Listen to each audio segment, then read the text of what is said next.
Good morning and welcome. You're listening to a MAPAL fireside chat, and I'm joined by the wonderful David Singleton, who's joining me from Dubai. For those of you that don't know, my name is James Hacon. I'm the Chief Marketing Officer for MAPAL Group, and we're a technology business specializing in hospitality and particularly restaurants, helping to bring together this incredible world of technology to be able to help really power businesses and help them become more efficient, and also massively about generating consistency. We've got brilliant tools from workforce management to learning management and lots more. We'll be discussing some of that later on, but for the moment, really delighted to welcome David. We're here talking about franchising today, and I think that I can't think of anyone better to have on the call talking about this subject. So welcome, David, and maybe if you want to introduce yourself to begin with, that would be great. Thank you, James. That was a big billing. I'm not used to these big billings, and it's nice. It's actually nice to be back onto a webinar. I haven't been on a webinar for quite a while. Yes, I'm out here in Dubai. I'm a partner with the SOCIUS Group, and SOCIUS is a group of companies, and we specialize in business development primarily. Of companies coming into the region from outside. We've got particular expertise of the MENA region and especially the Middle East. I'm leaning now on my life in restaurants as an operator, franchisor, franchisee, developer, designer, I guess, and of restaurant brands primarily. And now I work with restaurant brands, from the entrepreneur who wants to grow or come into the market, or global brands who want to understand and come into the market successfully.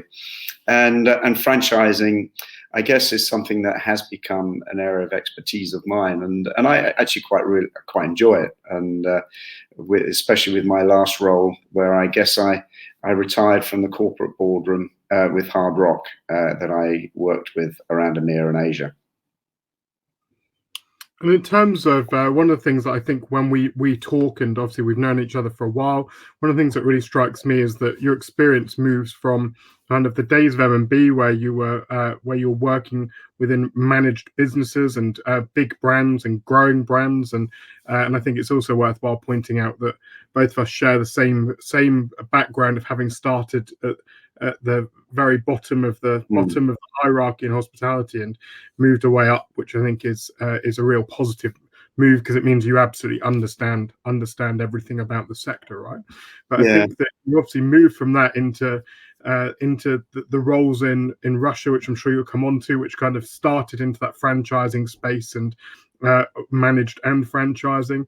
And then I think where we met was when you were at Altair, and that in Dubai, it's a big player that is one of the big family-owned businesses that operates franchisees from all over the world, both in retail and hospitality. And you were kind of working on the kind of franchisee side of that, but helping people to develop franchise relationships for the first time. So I think that's really fascinating. And then to the Hard Rock days, where you were obviously looking after a huge portion of the world, managing as a franchisor and those relationships. So I think it's really interesting that you kind of been able to see this from multiple different angles. Yeah. Sorry, carry on.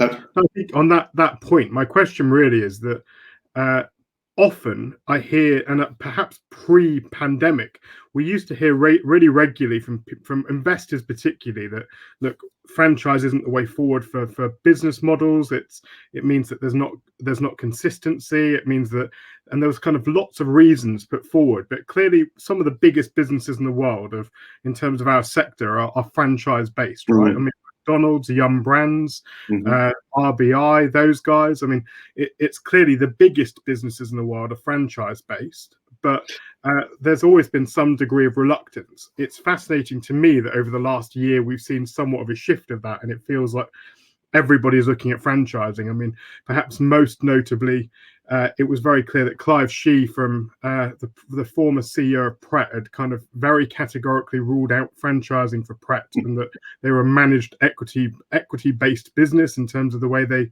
managed sites.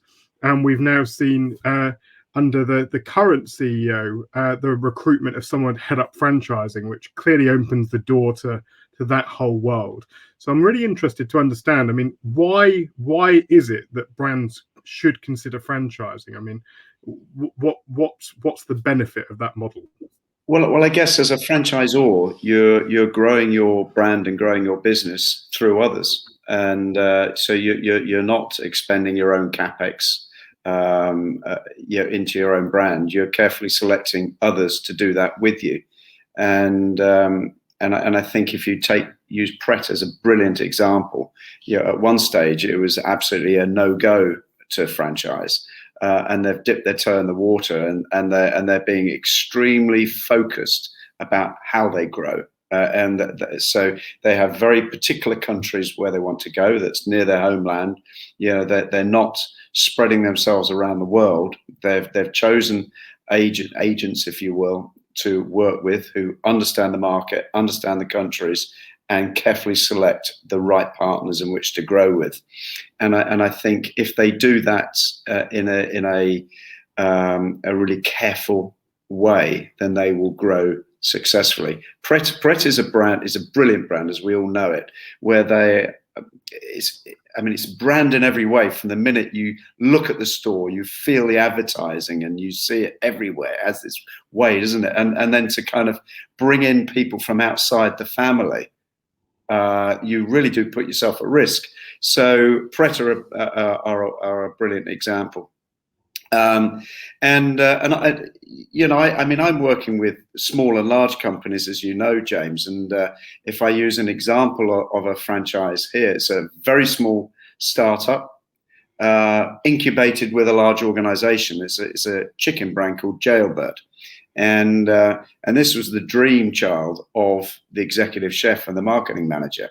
And they came up with this cool, funky brand and built a dark kitchen in the middle of a trading estate here in Dubai. And it's just gone bam. It's extraordinary.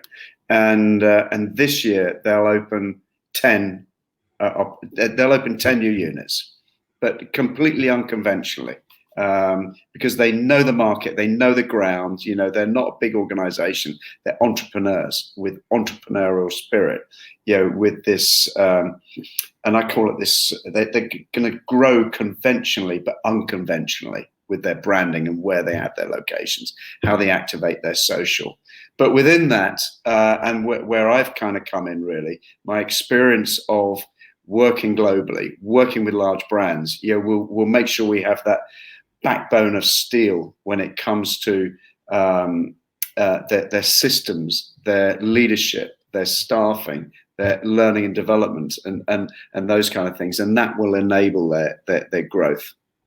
I know I've kind of gone off in tangents, haven't I? There, but no, and I think it's really interesting to hear that from the kind of conceptual stage of when you can start. I know that I've heard really from people. I think that, as you know, I'm a lead investor in some brands, and when we've looked at franchise, and we've had some people say, well, no, you can't franchise something until you've got at least 8 or 10 sites. I mean, that's just ridiculous. Who's going to franchise it? We have other people that say, well, actually, there's great models of where people, frankly, have got one site, franchise, and it does remarkably well. And I think that that's probably a good lead into my next question, which is franchising for everyone, and kind of what makes a key qualification for a business that has good franchise potential? I mean, might be the $1 million question, and maybe neither of us will be sitting here if we know the exact answer. But well, yeah, we can advise. I mean, the question I always ask is, what's so unique about your brand that no one else can replicate? What have you got?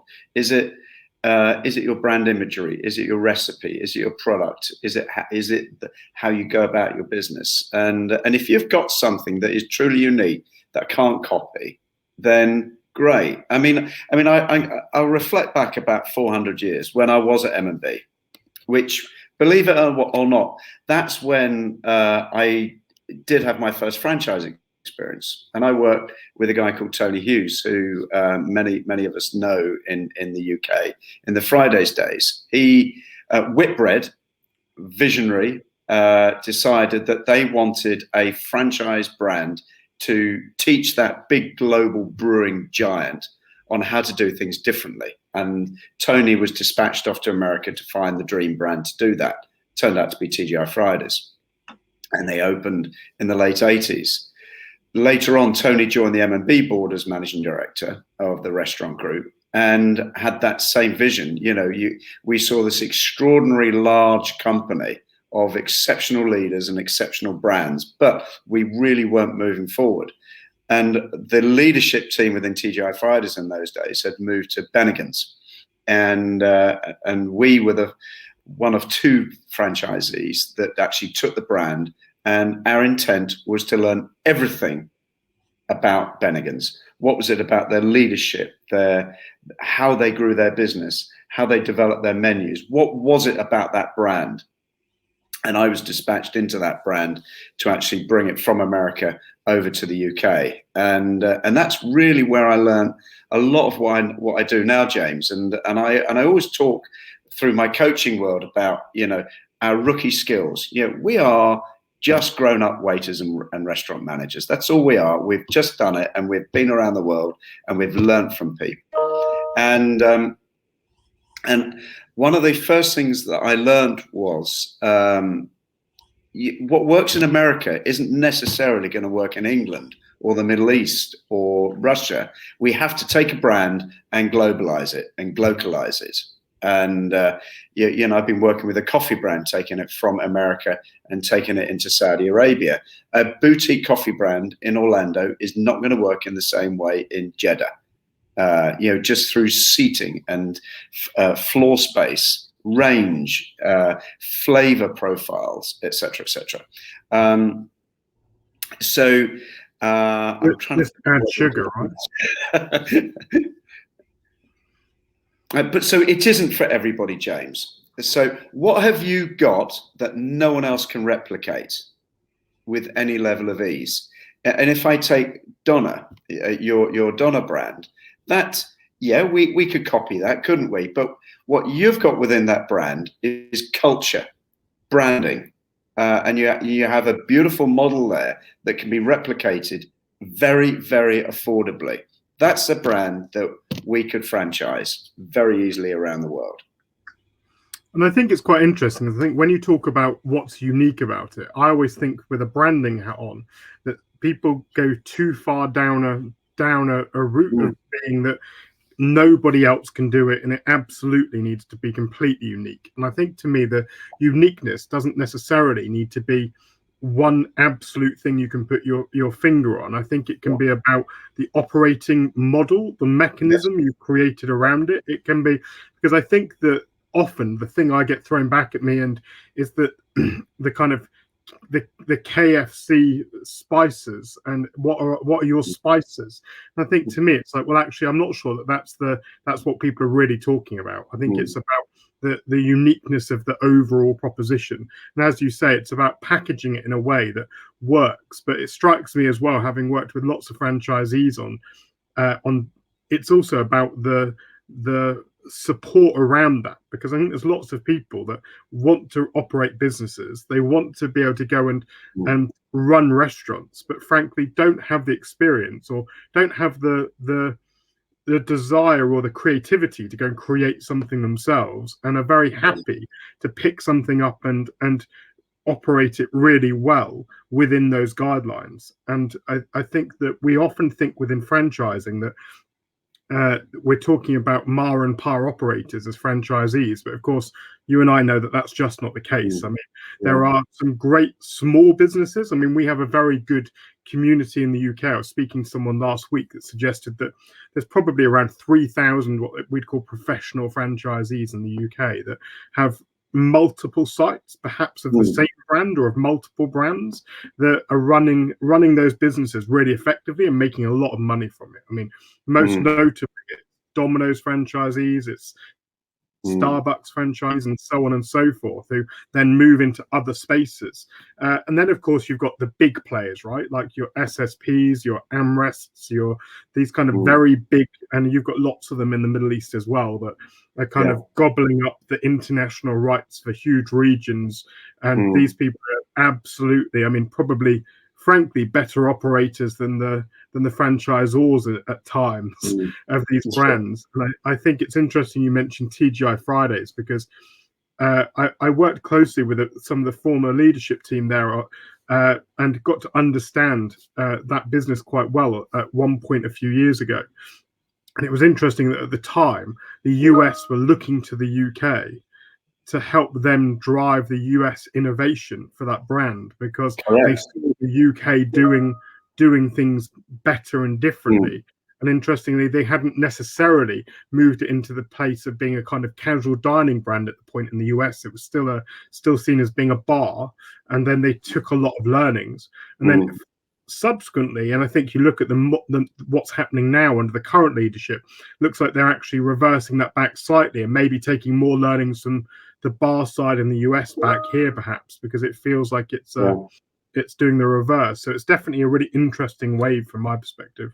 I've been horrified, really, at how Fridays has evolved over the last 30 years. And I went into one the other day, and I actually did a complete sweep of the whole restaurant with my camera, and I sent it to friends. I said, name the restaurant.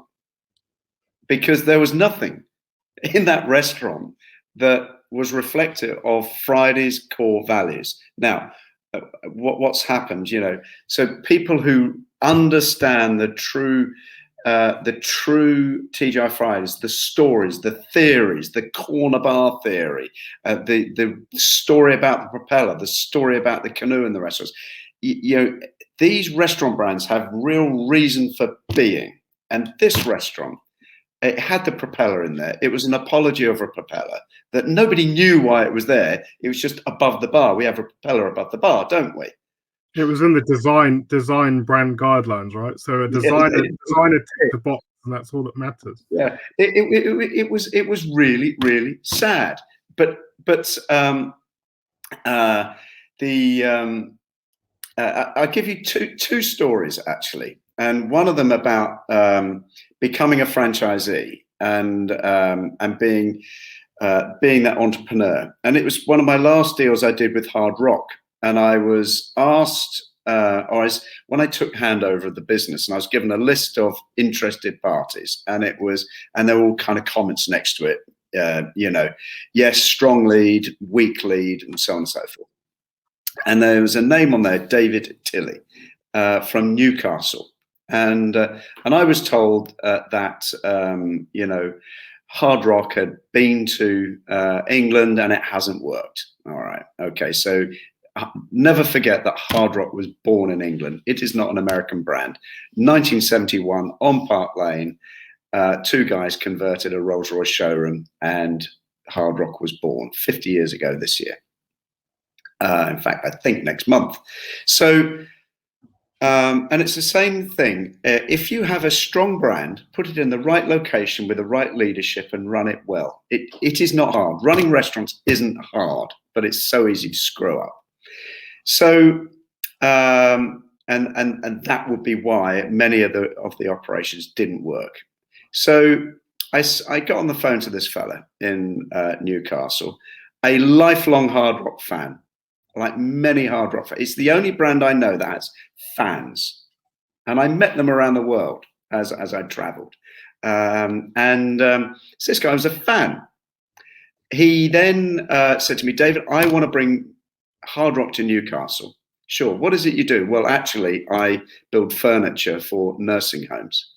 All right. Okay. This is going to be a much longer conversation. And I said, why do you want to do this? You're about to retire, all of the rest. He said, no, my dream is to bring Hard Rock to Newcastle. That's what I'm going to do. All right. So we had a long conversation. And I said, all right, you need to send a ticket and I'll come and see you. I sat down with him in a bar in Newcastle and asked him why he wanted to do it. And that was his North Star. He was going to do this. He was going to retire from his business, sell it, make a lot of money, bring Newcastle, bring Hard Rock to Newcastle. So I said to him, we'll do this, but I need you to promise me one thing, and that is you do everything I ask of you, because it could be really, really hard, or it could be great fun. And you have to surround yourself with the strongest people from the hospitality business to open this for you. And then I will give you all the knowledge, the tools, the skill, the time to enable your dream to come alive. Which is essentially what's happened. And on May the 21st, Hard Rock will open in Newcastle. And he's done everything I asked him to do. He leased a beautiful location at the Guildhall in Newcastle, a great star-listed building. I met with the planners and went on this journey with him. And I'm not kidding you. This guy has done everything to the brand book. He has not compromised. He paid a lot of money for it, and it'll open. And he will do an amazing job, but it won't be him. It will be the team that he's trusted to do it. And Hard Rock, I'm not kidding you, is one of the best-in-class brands in the world. And that was one of the questions you asked me, amongst others. And it's best in class because it's not just food and beverage, and it has that third dimension of experience. And if you have that third dimension, then and it's well managed, you will succeed. And third dimension. We had some comments from Damien Conley. Hi, Damien. Yeah, so grade 1 star. He said. He also mentioned when we were talking about TGI Fridays, I think it referenced that it feels that they feel sad now. The magic's all gone. The wow was gone. I think it really reiterating what you were saying there. Yes, and so another third dimension. Take Starbucks. Take McDonald's. These are not just restaurants anymore or coffee houses. These are lifestyle brands. These are part of our life. I'm going to go and get a McDonald's. It's not I'm going to go and get a burger. I'm going to get a McDonald's. I'm going to get a Starbucks. And it's not I'm going to go and get a coffee. I'm going to, it's curious how these brands have kind of evolved in such a way. I think one of the things that's interesting, and you raise McDonald's. I mean, there's clearly no better franchise or globally, right? I mean, the revolution that they've been through over the last few years has been quite incredible, really, to being a business that I think for many people wondered whether it could really adapt to the 21st century, to being one that's now back in growth and in a significant and very impressive way. But I think for those people that are looking at franchising, I think it almost feels like a requirement to watch the film The Founder, right? Like, yes, no, that's absolutely right. I've pointed it out lots of times to people, like, no, and even very, very experienced restaurateurs. I'm like, have you watched the film? Like, no, it's about McDonald's. I'm like, yeah, it's actually about the creation or the professionalization, frankly, of the most successful restaurant business that has ever been, right? And I think that it's just a fascinating journey and story.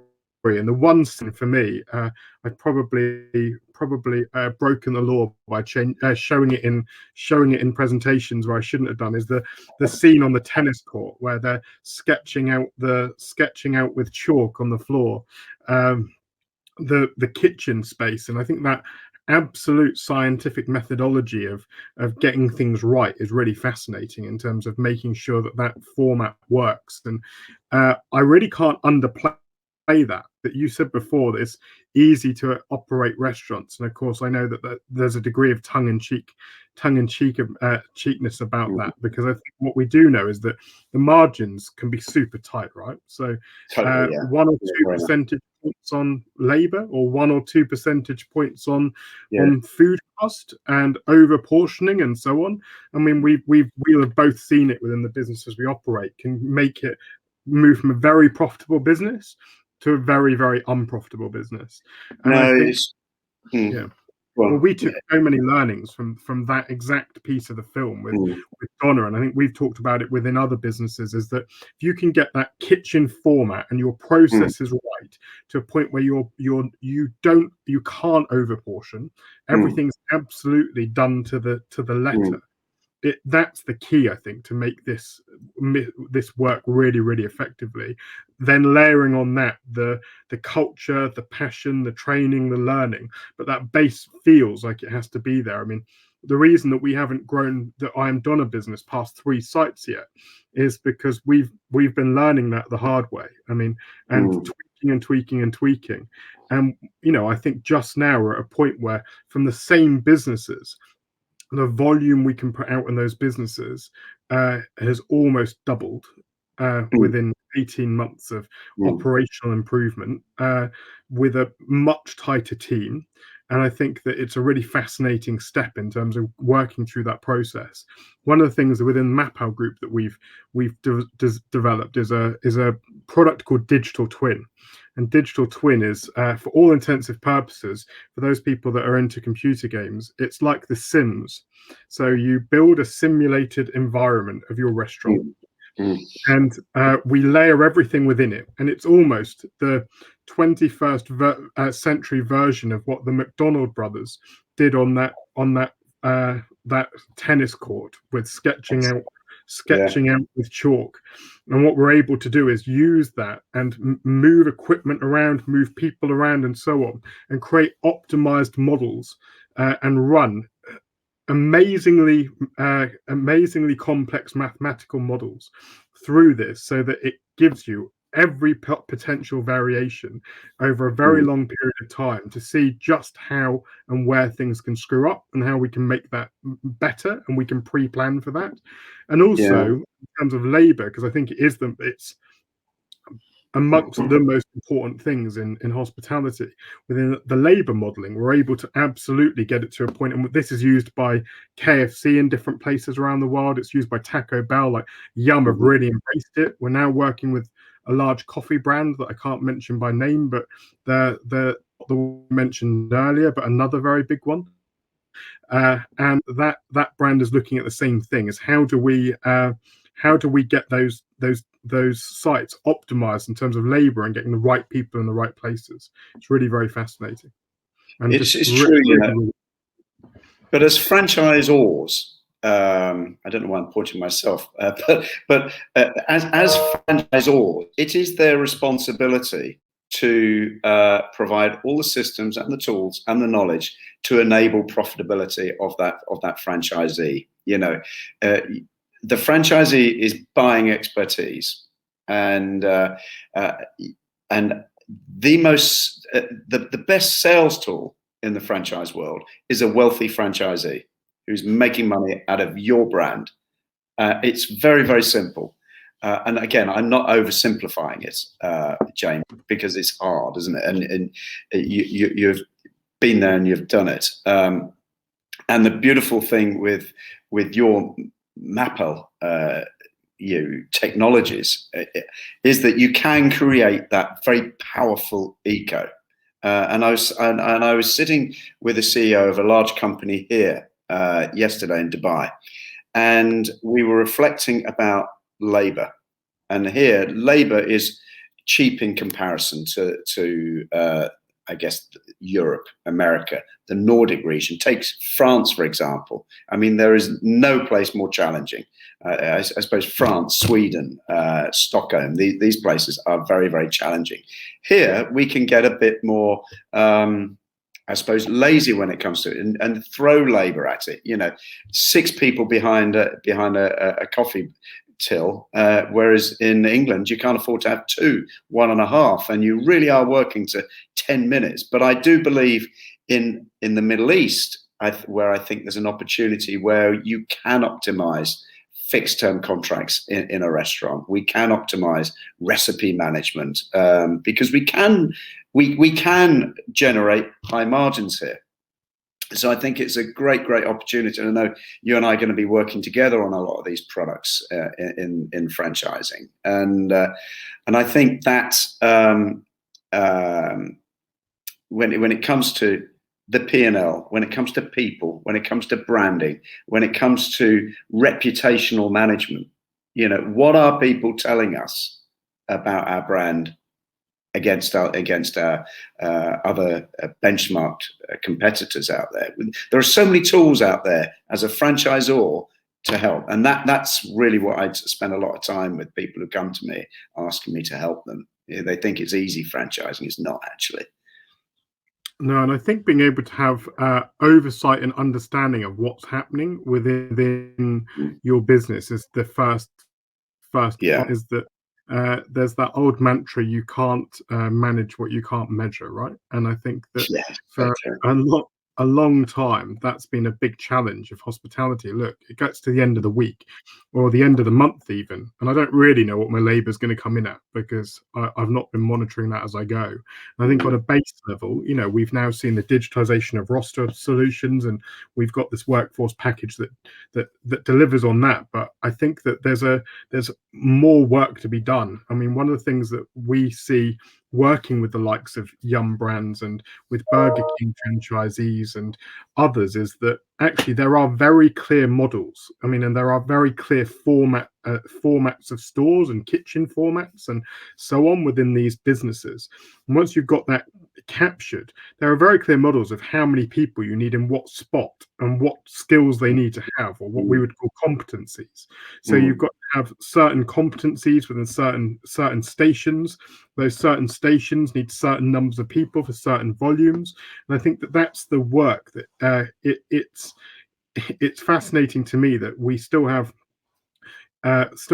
lots of clients that come to us in the beginning within MAPAL, and they are used to using a very standardized off the shelf product, or frankly even a major product. I mean, one of the big UK operators and competitors we have, it literally is still a drag and drop solution. That means that someone has to sit for 5 hours and write a roster. I mean, I think we talked about this yesterday, David, on another call.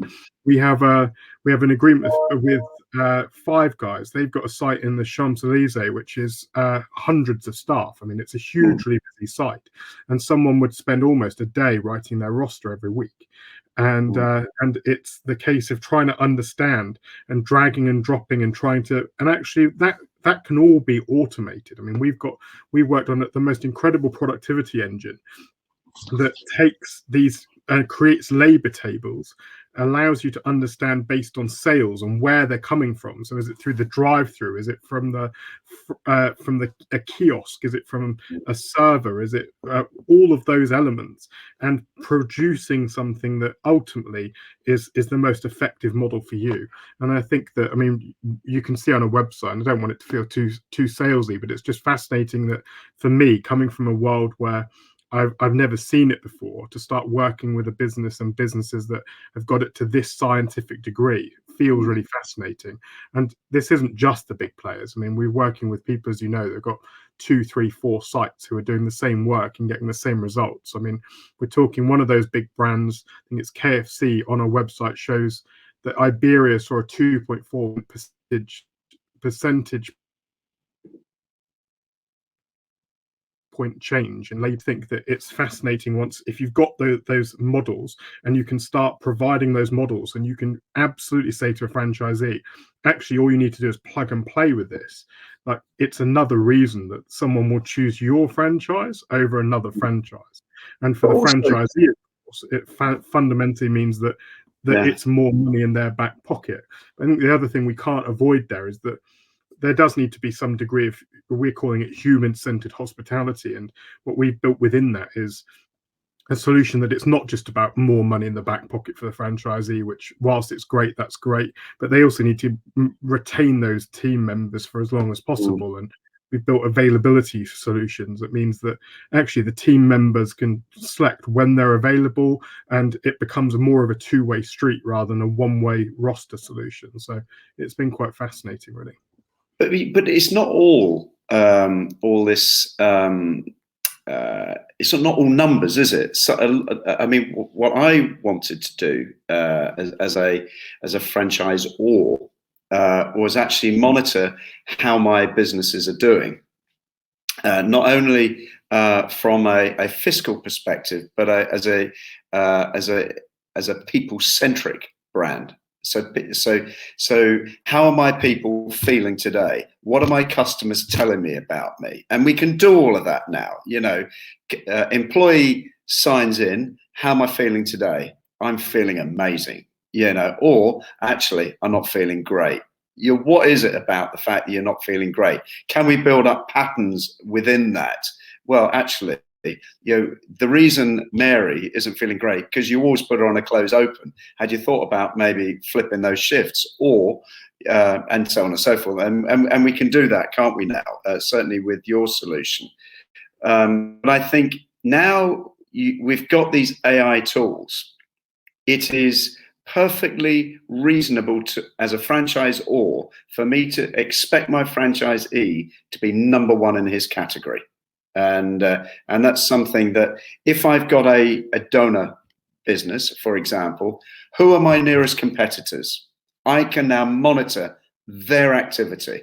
I know what customers are saying, and I can feed that, and I can hold my franchisees accountable for how they engage with their customers virtually, through Google, through Facebook, through TripAdvisor, through Talabat, even Zomato. All of these tools now are out there, and we should be absolutely obsessed and hell-bent with what people are saying about us on our digital platforms now, and that is an absolute driver of performance. And there are absolute links with that, and you've probably got data to support and prove that, James, haven't you?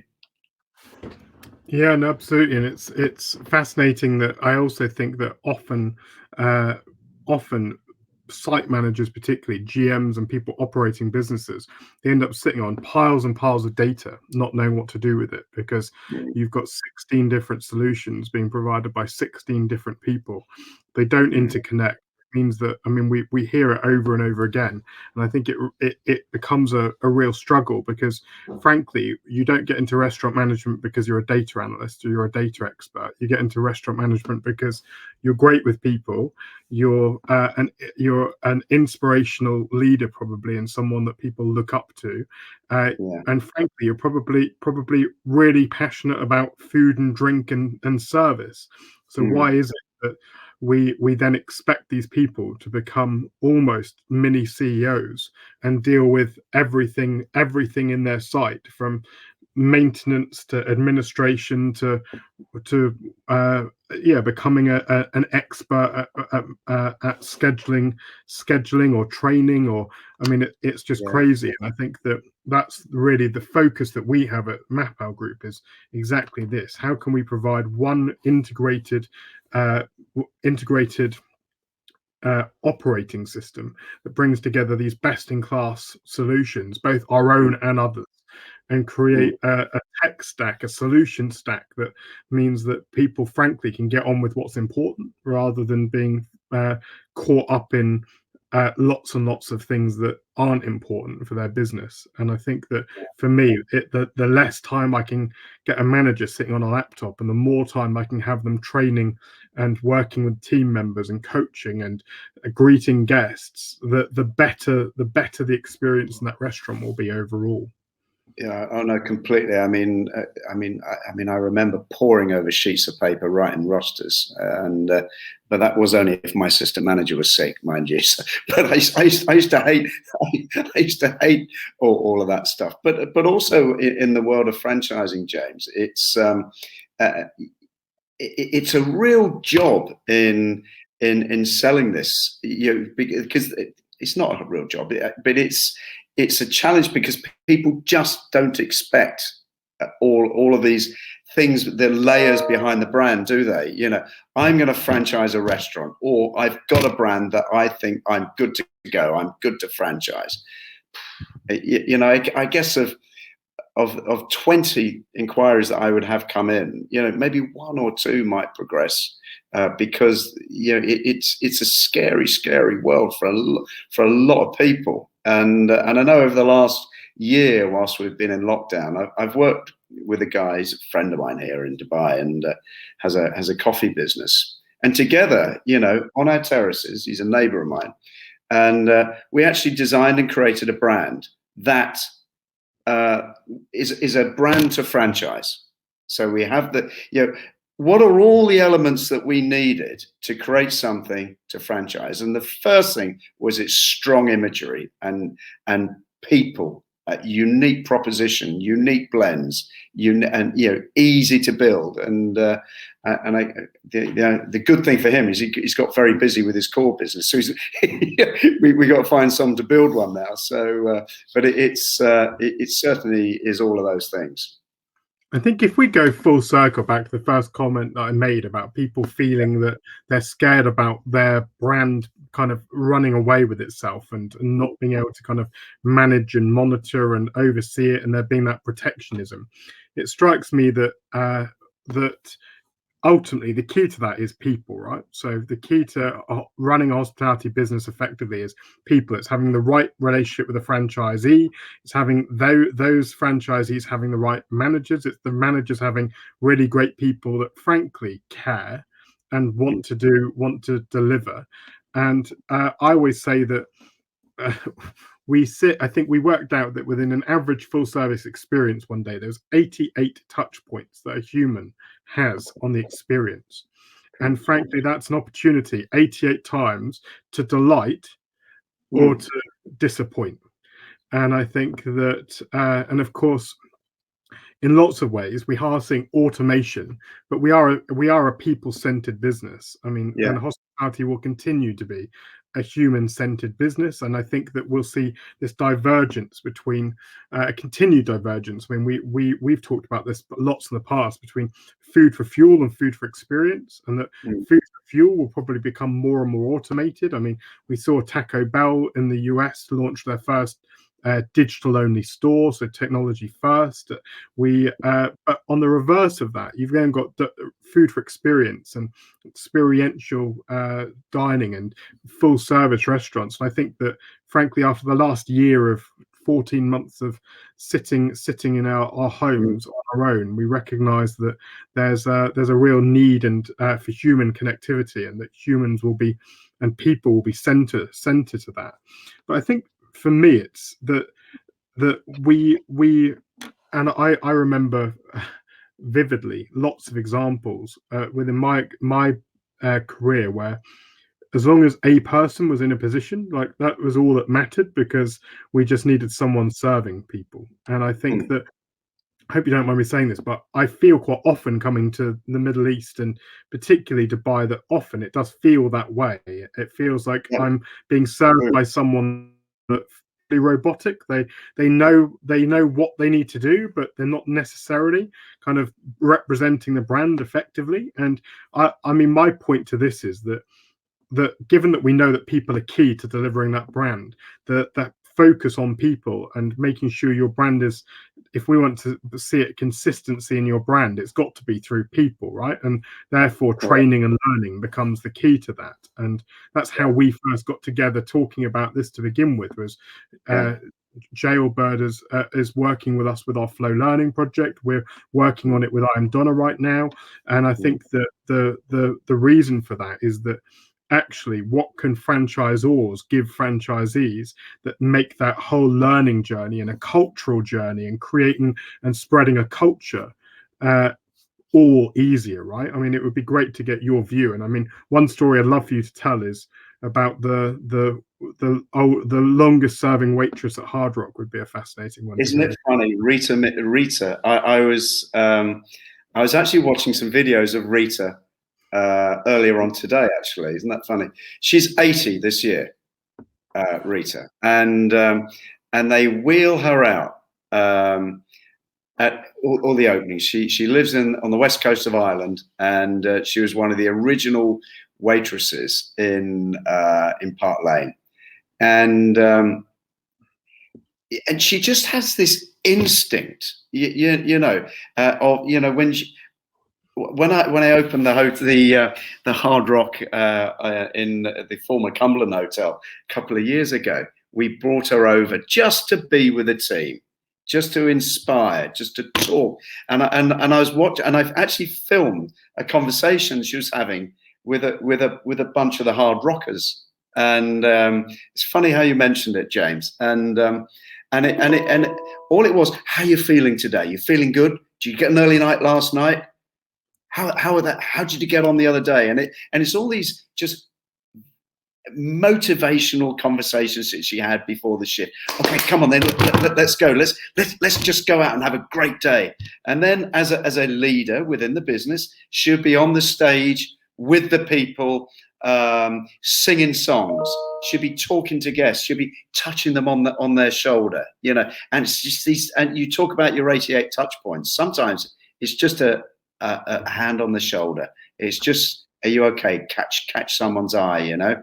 And I'm actually advising on a deal at the moment, James. When you talk about people, we have a choice at the moment, and I won't tell you the brand and I won't tell you where, but there's an opportunity for that brand to actually take a fee, a territory fee, which is a sizable fee, with a brand, with an owner that doesn't have a great portfolio of brands or well-known brands, but there's a commitment to grow, and there's a big old check in being waved in front of them. Or do we go with someone where there's absolute chemistry between the franchisor and franchisee? You know, there's chemistry, there's commitment, there's desire, there's proven ability to grow restaurant brands for a much smaller opening check. Where do you go? You know, and my advice is about, and it does bring us back to one of our earlier questions about building shareholder value. You know, at some stage, I'm going to exit this brand. You know, there are very few people that stay in it for the long haul. You know, I'm going to build this brand around the world, and I'm going to build a pipeline of perpetual income called royalty. That's where my value is. So what do I want to do? You know, do I want to take this 3-figure number and burn it somewhere, or do I sign a much richer deal of that's people centric, they're brand aligned, and so on and so forth. And it's a tough one to call sometimes, isn't it? Short term, long term. What is it? I know where we'll end up going with it, but it's one of those things, and we've seen it in the Middle East where you've got you know, people with wealth want to acquire brands. And tonight at 10 o'clock tonight, I'm going to sit in the Majlis tonight, and I've got 2 brands that we're going to talk about that this particular person wants to buy. And it's going to be a fascinating conversation over, yeah, I want it because I love it, or I want it because I've got infrastructure, I've got people, I've got, you know, I've got location, I've got all of this. So it will be fascinating how that conversation goes. That if I decide that actually we're not going to progress selling you this brand, yeah, he's not going to feel too happy. And so it is about, a lot of it is about people. You know, I want to, you know, if I'm going to sell you a brand, James, you know, anything between 5 and 20 years, we're going to be in a relationship for. Got to want to like you, trust you, and, you know, go and have beers with you and grow the business together. Because this, as a franchisor, I'm an entrepreneur. I have created something, and now you're going to grow it on my behalf. I've got to really want to trust you. And so the top end there, it must be longer than the average marriage, right? So I think you're right. Yes. You're absolutely right. But back to Rita, she's been with a band. You know, it's a band. They call it the band there. You know, she's been with a band for 50 years. And the stories she could tell, she'd make you cry, James, honestly. And I think that's the beauty of that brand and the brands that we've had associations with around the world. Cafe Nero, a brand. You know, Cafe Nero could be twice the size. But they've controlled who they've worked with. They've controlled where they've gone. They've managed the risk against reputational damage to their brand. And whereas there'll be other brands in their sector who have chased the dollar, chased the big deals, and gone after them. And I've seen them. I've seen the big deals. I've seen the big checks, and I've seen failure of development plan. And it's this greed early stages that, is it greed over value? That's fascinating you say that, because I think that that one of the things that comes out quite often within conversations I have, and there are a couple of brands at the moment that are franchising in the UK that have signed their deals with regional deals. So someone's got a region or a number of counties that they can franchise within, and that deal might be that they're going to open 25 sites, and then I've signed my 15 deals, so I'm going to publish in a trade article that I'm going to open 1,200 stores in the next 10 years because I've penned a deal where that person says they're going to take 25. I mean, I couldn't tell you how many calls I'm on week in, week out, where I have 2, 3, 4 site operators that are signing franchise deals where they're telling me, well, can I get a better price on this, because within the next 2 years I'm going to be at 600 sites. And then I just wanted to tackle that head on. I mean, I do always feel that, and I think we're both on the advisory committee of the Global Restaurant Investment Forum, and we've heard this on stage lots of times as well. I mean, and I think that my advice is always, look, even if it's franchised, it's gonna be a slow curve that moves up. It's not gonna be this massive explosion. But what would your advice be? Well, I mean, these are eye-rolling conversations, aren't they? They really are. And and it is irresponsible of a franchisor to actually take on one of these deals, to actually sell a deal, to look at someone in the white of their eye and say, yep, you're going to build 250 of these in whatever. It's just irresponsible. And you're much better to sign a deal, build a brand, don't sell a franchise, is what I say to people. You look at, yes, of course you're making a transaction, aren't you? But ultimately we're building a brand and we're going to do it together. And so often I've gone back to a franchisee where they're run out of money, and they can't afford the fees. They can't afford to actually physically build another restaurant because they're overexposed from the early stages. And something that I do right in the beginning is actually sit down with a potential franchisee and work out the complete P&L, and that includes everything from the fees, the research they've got to do, the infrastructure that they have to build, right the way through to actually an operating P&L, which they then have to amortize all of this stuff within it, and because you've got a territory fee, you've got a franchise fee, you've got legal fees, you've got marketing fees, you've got there's a list as long as your arm of all these things. So let's just make sure it's realistic. And I use that word, sell a brand, not a franchise. I work with Grace Harding. Grace is the CEO of Ocean Basket, which is a South African based casual seafood brand, which I was the franchisee here in the Middle East. And she and I talked a few years ago about taking the brand to the UK, and she was asking my advice, and I was talking to her about it, and she said, I said, your fees are extremely reasonable, and the challenge is cutting through the list of people that are going to want to franchise this. And she said, that's absolutely fine. She said, all I want to do is build my brand around the world, and I will earn perpetually out of this business. But the fees that I take up front, I've got to leave people with money in their pocket to grow their business. But you've got to feel the pain when it comes to buying the deal. You've got to sign it. You have to part with some money because this is my brand. And she was absolutely right, And I have that kind of mantra wherever I go now. Even with the big global brands, the $1 million deals are just not out there anymore. They are, but they're rare as hen's teeth. And you've really got, it has to be an exceptional brand to get the big deals now. We just had a comment from Mohammed Abbas Hussein, who said that he doesn't know if it's possible to agree more than 100% with something, but David is so spot on here. So Well, You've definitely got some fans out there. thank you, Mohammed. Can somebody please screenshot that?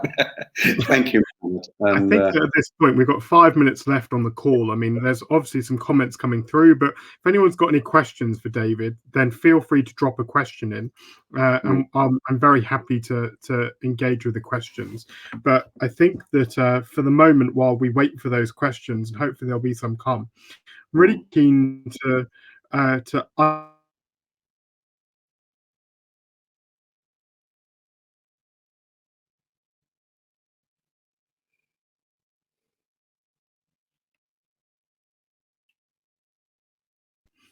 franchise. Sorry, did I cut out there a moment? yes, you just. I'm ever so sorry, James. I lost everything there for the last minute. No, I was saying that I think that it's fascinating that for us, our CEO, our founder of MAPAL Group, was his family was the second largest franchisee of Burger King back in the day in Spain. I mean, he's a franchisee and an operator still. Like we set up originally to really fulfill a gap and an issue and all the stuff we talked about for franchise businesses.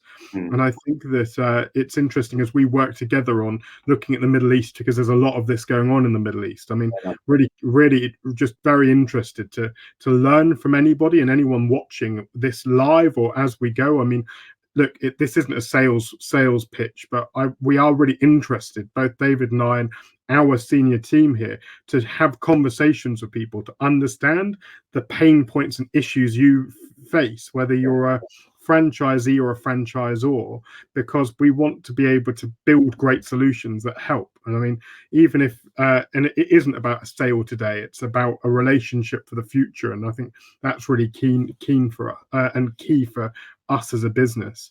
We've got one comment there, one question, which is from Damien. So how can we license Hooters into the GCC? Well, Hooters is a very famous casual restaurant brand, isn't it, James? That's famous for chicken wings, and I think it's very important that you have traceability. Breasts? I think traceability is very, very important, and I think so long as you have a great pair of personalities, I think at the head of the business, I think you'll be absolutely fine. Thank you, Damien. I think you can bring it to the GCC. I really do think you can. I'm not gonna highlight his next comment because I think that the innuendo might go a touch too far. So I'm sure I get a WhatsApp from him. But feel free. Any more questions that aren't about Hooters, we're very happy to jump in on. I think it's all about uniqueness, isn't it, James? And if you've got a unique proposition, Hooters, I mean, I know we're jesting about it. It's unique. It's got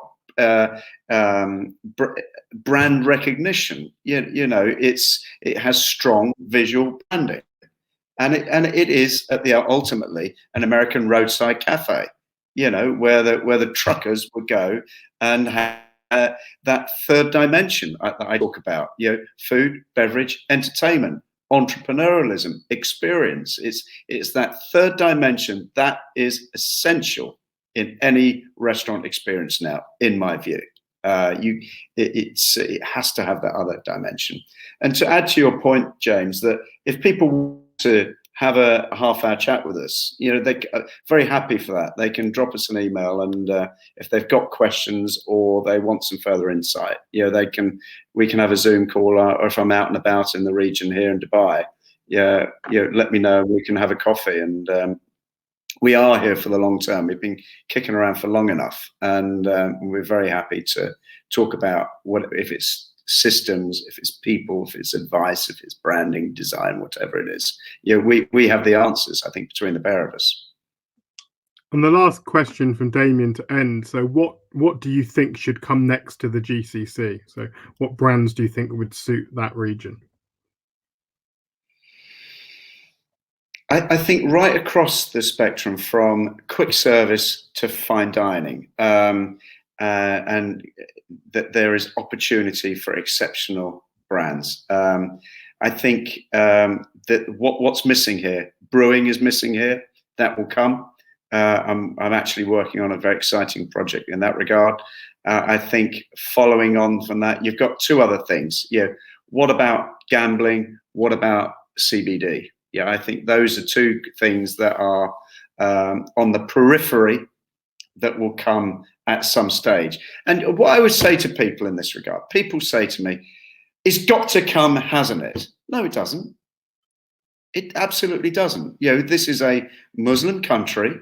We are guests in somebody else's country where their faith is strong and they uphold these certain values. I'm pretty sure that given the leadership and given how they have been so welcoming to us as expats, that they would be generous enough to allow this gift of what we're used to in our own countries. Someone's just sent me a message about CBD. I think medicinal CBD, I think at some stage will be permitted. I think not hallucinogenic CBD but I certainly think that is at some stage. But I think there's a lot of other stuff that's about sustainability, about living here. That's and something that in one of our other companies that we're under our SOCIUS umbrella is about company formation, and there's all sorts of things that we're being asked to look at when it comes to company formation and the advisory services that we can bring with that. So there's lots, James. It's probably another fireside chat that we can have another time on that. It's very interesting. No, that's great. And thank you much for your time today, David. I think we're just out, and it's been a really incredible session. Thank you to everyone who's attended. If you are interested in getting in touch with us, you can visit mapal-os.com. It's our brand new website for MAPAL Group. Feel free to jump in there and either request a demo or contact us. Find myself or David online on LinkedIn. Really happy to have a chat. And thanks for everyone for attending.